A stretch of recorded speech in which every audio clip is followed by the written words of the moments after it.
There are certain half-dreaming moods of mind in which we naturally steal away from noise and glare and seek some quiet haunt where we may indulge our reveries and build our air castles undisturbed.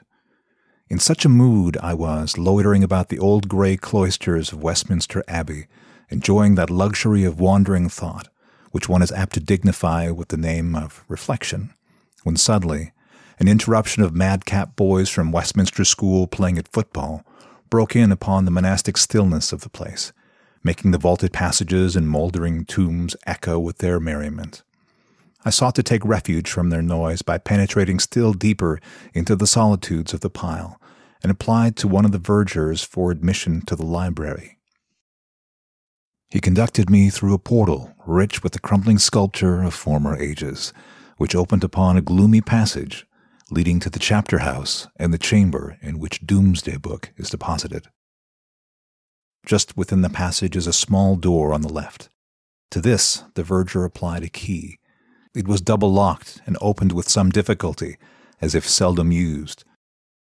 We now ascended a dark, narrow staircase, and, passing through a second door, entered the library. I found myself in a lofty antique hall, the roof supported by massive joists of old English oak.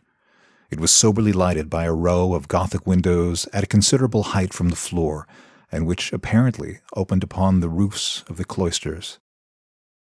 An ancient picture of some reverend dignitary of the church in his robes hung over the fireplace. Around the hall and in a small gallery were the books, arranged in carved oaken cases. They consisted principally of old polemical writers, and were much more worn by time than use. In the center of the library was a solitary table with 2 or 3 books on it, an inkstand without ink, and a few pens parched by long disuse. The place seemed fitted for quiet study and profound meditation. It was buried deep among the massive walls of the abbey and shut up from the tumult of the world. I could only hear now and then the shouts of the schoolboys faintly swelling from the cloisters, and the sound of a bell tolling for prayers, echoing soberly among the roofs of the abbey. By degrees the shouts of merriment grew fainter and fainter, and at length died away. The bell ceased to toll, and a profound silence reigned through the dusky hall. I had taken down a thick little quarto, curiously bound in parchment, with brass clasps, and seated myself at the table in a venerable elbow chair. Instead of reading, however, I was beguiled by the solemn monastic air and lifeless quiet of the place into a train of musing. As I looked around upon the old volumes in their mouldering covers, thus ranged on the shelves and apparently never disturbed in their repose, I could not but consider the library a kind of a literary catacomb, where authors, like mummies, are piously entombed and left to blacken and moulder in dusty oblivion.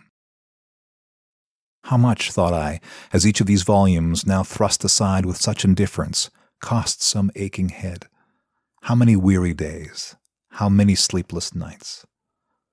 How have their authors buried themselves in the solitude of cells and cloisters, shut themselves up from the face of man and the still more blessed face of nature, and devoted themselves to painful research and intense reflection? And all for what? To occupy an inch of dusty shelf, to have the title of their works read now and then in a future age by some drowsy churchman or casual straggler like myself, and in another age to be lost, even to remembrance. Such is the amount of this boasted immortality.